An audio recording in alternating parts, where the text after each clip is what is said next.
Hello, and welcome back to another episode of Scouting Saints for the Three Kick Podcast. So, after a long international break, England did win all three games, but Saints now take on Burnley at St Mary's. Burnley are a team Saints do struggle against sometimes. They do struggle to get a result against because they can't deal with the long ball. But they did win 1-0 at Turf Moor back in September, so good signs there. Saints did have a much stronger side than before the international break. Ings and Walcott both coming back from injury. Redmond and Forster looking to continue their runs of good form as well. Diallo also starts in midfield in Romeo's absence. And Saints actually have a bench as well, which imagine having a bench. They have on the bench Adams, Minamino, Gineppo and Teller, all very good players that can hopefully come on and make a difference.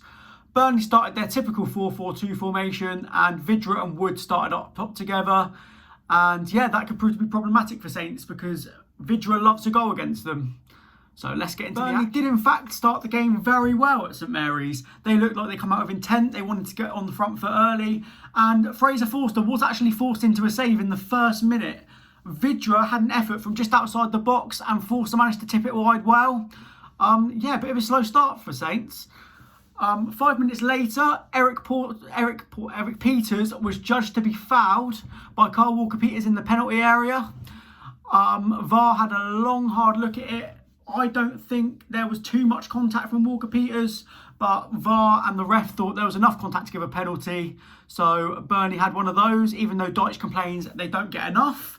Well, they seem to get them quite a lot these days, so...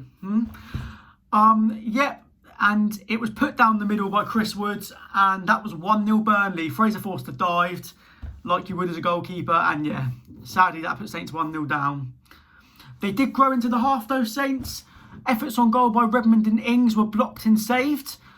However, in true Saints style, against the run of play, Burnley did manage to secure the second goal. Bednarek lost out in an aerial battle. Burnley playing it in the air. I know, I wasn't expecting that either, but yeah, it happened. Then Wood knocked the ball to Vidra and he did the rest. He put it through Forster's legs and that made it 2-0. And it was pretty near Forster, but he's caught wrong-footed. He couldn't adjust and save it. So that was 2-0 Burnley. We were like, here we go again. We still need the points to get out of this relegation battle. Our fans were fearing the worst, but on 31 minutes they had hope as Armstrong did the delightful... Ings flicked the ball delightfully to Armstrong, who swept the ball home at the near post of Nick Pope and made the scoreline 2-1. So that was pretty good. Saints were back in the game. A better response from going behind than they normally show. So let's see what they can do from now on. Then Eric Peters actually had to come off the diving little... you know what, and Charlie Taylor come on because Eric Peters was injured at left back, so that was a change that they had to make. And Saints were actually having the intensity and the urgency to get the equaliser in this game, and after 42 minutes that is exactly what they got. Redmond dummied a Carl Walker-Peters long ball, Ings latched onto it, ran towards goal, he kept going, didn't want to pass it. And then, he absolutely sold Tarkowski a dream, fake shotted him, put him on the floor. He now joins the Careers Ruined by Danny Ings club. He will join Toby Alderweireld in that club. And yeah, Ings does it again. He just keeps ruining careers out here.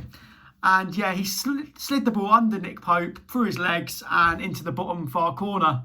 Very good from Danny Ings, who looked a bit more on form today. Looked like he was back from injury properly. And yeah, 2-2 going into half-time. Get that contract signed. So, the second half now. And Saints really didn't want half-time to come. They were really pushing, really probing away at Burnley. And they were struggling to deal with everything that came at them. Fortunately for Burnley, half-time did come along. But Saints did find the ascendancy again, eventually. On the hour mark, James Ward-Prowse, who had a great game, hit an absolute thunderbolt of a strike from 25 yards. It bounced off the bar after the deflection. It bounced onto the goal line, because of course it would. It wouldn't go over the line. And then it was cleared away by Burnley. It was absolutely Gerrard-esque. A brilliant effort from Ward-Prowse. 2 minutes later, the ball bounced around the box again, and Ward-Prowse directed another effort towards goal and forced an absolutely wonderful fingertip save from Nick Pope, who has been playing for England lately, looking like he's going to be England's number one. And yeah, he made a fabulous save here. Just as Saints thought their luck had probably run out a little bit in this game, Ings forced Pope into another save on the attack, and however it bounced back out. Walcott picked up the pieces on the byline. He crossed a brilliant ball into the back post where Nathan Redmond was on hand to fire home at Nick Pope's near post. And yeah, Saints are completing the turnaround, 3-2 up. Imagine it. Doesn't happen very often. Us fans were very excited about it, but now the tricky part, we had to hold on to it. And then former Saint Jay Rodriguez came on, probably Burnley knowing that Saints would struggle to defend against a striker like that. So Ralph reacted and took off Stuart Armstrong, one of our best players on the day, and brought on another centre-back in Salisu as he reverted to a back five to try and see out the remainder of the game. Saints did in fact have trouble keeping hold of the 3 points, as they normally do.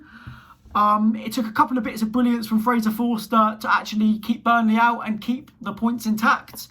First, he made a fantastic stretching fingertip save as past the post at his far post, where he tipped it wide. Brilliant save. And then 2 minutes later, he saved a Chris Wood effort, a header from point blank range. Before you start saying it was right at him, if Alisson's going to take praise for them sorts of saves, then I'm going to give praise to Fraser Forster for them as well, because it's all about positioning, and here his positioning was fantastic, and he spread himself well, made the save, and yeah, brilliant save. Saints did bring on Adams and Gineppo to try and get things going on the counter, and it did almost work. Shea Adams was slid right through on goal in the final minute of the game. He was completely clear of any defenders. You think he's just going to slot it in the corner past Nick Pope, but no, he put the ball wide. It was a glorious chance, but luckily for Saints, it didn't affect them. They won the game 3-2, got an important 3 points on the board. That coupled with Fulham's defeat means they are now pretty much safe, so they'll be very glad about that. And this is their first win from 2-0 down since 2016, where they come back from 2-0 down at home to Liverpool to win 3-2 during the Koeman days. So yeah, very good spirit shown from this team when they so easily could have lost their heads after half an hour, sorry. Some talking points from the game. The attack looks so much more threatening. Like Ralph said, every decision in the final third was correct. They managed to keep things moving really well. The whole front four were brilliant. Diallo and Ward-Prowse won the ball back so well in the midfield. Yeah, a lot of the players played well. Armstrong, I think, in my opinion, he's the most underrated cam in the league, or one of them at least, because the way he carries the ball for us and the impact he has on our games is just second to none. 7 million looks an absolute steal. The way he just goes forward, he plays players in, he plays through balls and stuff. Yeah, he's just a brilliant player all round. Ings and Forster look back to their best again. Forster had a couple of tough few years. Ings has been out for injury, but both at their best today, both sharp as ever, both pivotal in us getting the 3 points. James Ward-Prowse, he just has to go to the Euros. With Rice out injured, I hope Rice is going to be fit, but there's an opportunity for Ward-Prowse to be starting, and genuinely I think he should start next to Rice anyway. But yeah, he had another excellent game and he did himself no harm. Theo Walcott, when Theo Walcott's in the side, Saints actually do have a much better win rate. Because he knows how to press and he knows how to get into teams. It's no coincidence, whilst he's been out injured, that we've struggled to win games and we've struggled to pick up points. A big boost for us, him being back. And then there's the issue of still defensive issues, but we can try and iron them out. Kyle Walker-Peters had a bit of a tough game, but you're going to have them every once in a while, and it won't be held against him because the Saints fans love him anyway. So he'll bounce back from that next week against West Brom. People saying Ralph has lost the dressing room. Definitely not. Definitely not. There's no way he's lost that dressing room. The spirit shown from 2-0 down to fight back and win that game 3-2. There's no way a manager has lost the dressing room with that kind of performance. So I'd like to stop hearing names being touted around like Eddie Howe now, because he's still never going to come here because he managed Bournemouth for ages. So we've just got to back Ralph at this point, which is what all fans should be doing, I think. And are we safe from relegation? I think Saints are safe from relegation now, pretty much. Fulham only have 21 points available to get. They need 10 just to catch us. Maybe we need one more win to make sure, but I don't think Fulham are going to win 4 of their last 7 games. So I think we're totally fine. So what does this result mean for the league table? Well, it means that Saints move up to 13th place and now sit on 36 points. They are approaching the safe 40 points mark. As for Burnley, they may still need a win or 2 to get themselves safe, but I'm sure they'll be able to go out and hoofball some side like Sheffield United or something like that and take 3 points from them. I mean, they still have 33 points and sit 15th, and they're still 7 points clear of Fulham, who are still struggling to get the points on the board, if I'm being honest. And I think it will still be between them and Newcastle for who goes down. But yeah, I think they're almost there.